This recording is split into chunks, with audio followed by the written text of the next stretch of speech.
రాష్ట్రం అంతటా కూడా ఉంది కాబట్టి పాలసీ ఫ్రేమ్వర్క్ కూడా సిద్ధంగా ఉంది, ఇన్ఫ్రాస్ట్రక్చర్ సిద్ధంగా ఉంది. ఈ అన్ని నగరాలు అన్ని పట్టణాలు ఇప్పటికి మా ప్రభుత్వం వచ్చింటే ఉపాధి కేంద్రాలుగా మారే అవకాశం ఉంది. యంగ్స్టర్స్ కి హైదరాబాద్ కి బెంగళూరుకి పోయే అవసరం లేకుండా ఇంకా ఎక్కువ ఐటీ విస్తరణ జరిగేదానికి మా ప్రణాళికలు ఉండినాయి. కానీ ఈ ప్రభుత్వం కాంగ్రెస్ ప్రభుత్వం పట్టించుకోవట్లేదు. మీరన్నా జోక్యం చేసుకొని వారికి తెలియజెప్పండి. ఈ టియర్ 2 సిటీస్ అంటే ద్వితీయ శ్రేణి పట్టణాలు వాటిని మరి పెంచాలి, విస్తరించాలి. ప్రపంచవ్యాప్తంగా ఉన్న ట్రెండ్కు అనుకూలంగా మనం కూడా ఏఐని వినియోగించుకోవాలి, ఆర్టిఫిషియల్ ఇంటెలిజెన్స్ని. అందులో భాగంగానే ఏఐ డేటా ల్యాబ్స్ కానీ ఏఐ సెంటర్స్ కానీ ఏర్పాటు చేయండి అని చెప్పి మరి కేంద్ర మంత్రి గారికి కొన్ని విలువైన సూచనలు కూడా చేయడం జరిగింది. దాదాపు అన్ని విషయాలు కూడా వారు విన్నారు. మరి విని తప్పకుండా పరిశీలిస్తానని చెప్పి మాటిచ్చారు. మాటిచ్చిన తర్వాత మరి రైల్వే అదేవిధంగా ఐటీ 2 రంగాలకు సంబంధించి కూడా చాలా సావధానంగా అన్ని కూడా వారికి వివరించి చెప్పాము. న్యాయం జరుగుతుంది అని చెప్పి ఆశిస్తాము. Thank you.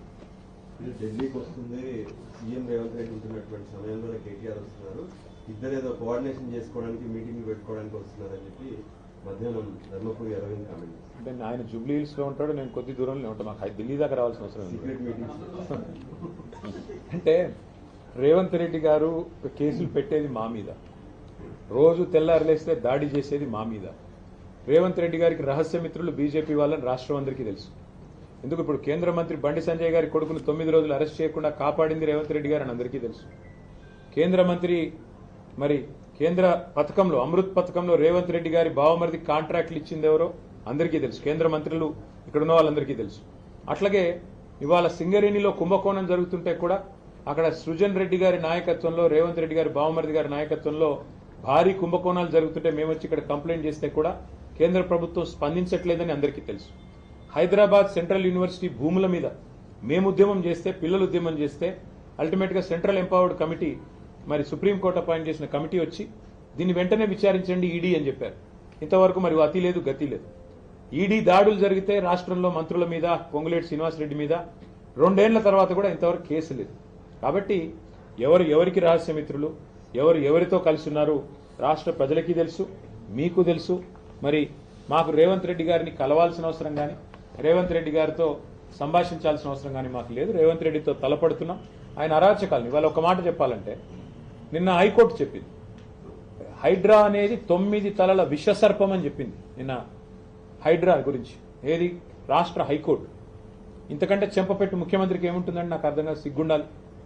బడాబాబులను మాత్రం వదిలిపెట్టి గరీబోళ్ల ఇండ్ల మీద పడి, బడాబాబులు అంటే ఎవరండి? రాష్ట్ర రెవెన్యూ మంత్రి పొంగులేటి శ్రీనివాసరెడ్డి ఇల్లు చెరువులో ఉంటుంది, దాన్ని హైడ్రా ముట్టదు. రాష్ట్ర ముఖ్యమంత్రి గారి సోదరుడు ఇల్లు ఎఫ్టీఎల్లో ఉంటుంది, దాన్ని హైడ్రా ముట్టదు. రాష్ట్ర మంత్రులు వివేక్ గారు, శాసన మండలి చైర్మన్ సుఖేందర్ రెడ్డి గారు, రాష్ట్రంలో ఇంకా కీలక నేతలు చాలా మంది బిల్డింగ్లన్నీ చెరువుల్లో ఉన్న షికాల్లో ఉన్న వాటిని మాత్రం హైడ్రా ముట్టదు. ఎవరిని ముడుతుంది హైడ్రా? బీద బిక్కి మధ్యతరగతి ప్రజలు. నేను అడుగుతా ఉన్న ముఖ్యమంత్రిని, కబ్జా కోరులు అంటున్నావు, అందరికంటే పెద్ద కబ్జా కోరులే నీ అన్నదమ్ములు కదా.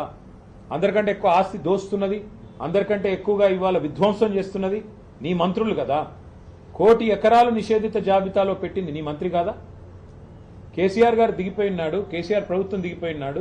రాష్ట్రంలో నిషేధిత భూముల సంఖ్య ఎంత అంటే, మొత్తం సైజ్ ఎంత అంటే 16 లక్షల ఎకరాలు. ఇవాళ 1 కోటి ఎకరాలకు చేరుకుంది. ఏ కారణం చేత పెడుతున్నారు 1 కోటి ఎకరాలు? 30% కమిషన్లు తీసుకోవట్లేదా నీ మంత్రులు? కబ్జా కోరులు, భూదందాలు చేసేది, భూమిని ఇలా భూహారతిలాగా మింగుతున్నది నీ ప్రభుత్వం కాదా? నీ మంత్రులు కాదా? ప్రజలకు తెలియదా? కాబట్టి హైడ్రా పేరిట నువ్వు సృష్టిస్తున్న అరాచకం, పేదవాళ్ళ ఇల్లు కూలగొడుతూ, హైదరాబాద్లో ఒక ఇల్లు కట్టాడా 2 ఏళ్లలో, 2.5 ఏళ్లలో? ఎన్ని ఇల్లు కూలగొట్టావు నువ్వు? కొన్ని వేల ఇల్లు హైదరాబాద్లో కూలగొట్టి, ఒక్క ఇల్లు కట్టకుండా, ఒక్క ఇటుక పెట్టకుండా విధ్వంసం సృష్టించి, రియల్ ఎస్టేట్ను కుప్పగూల్చి నువ్వు డబ్బులు చేసుకుంటున్నావు. పెద్ద పెద్ద బిల్డర్లు ఇవాళ చెరువుల్లో ఇల్లు కడుతుంటే, పెద్ద పెద్ద బిల్డింగ్లు కడుతుంటే నీకు కనబడదు. కానీ ఇవాళ పెద్ద పెద్ద మాటలు. అందుకే మేము అనేది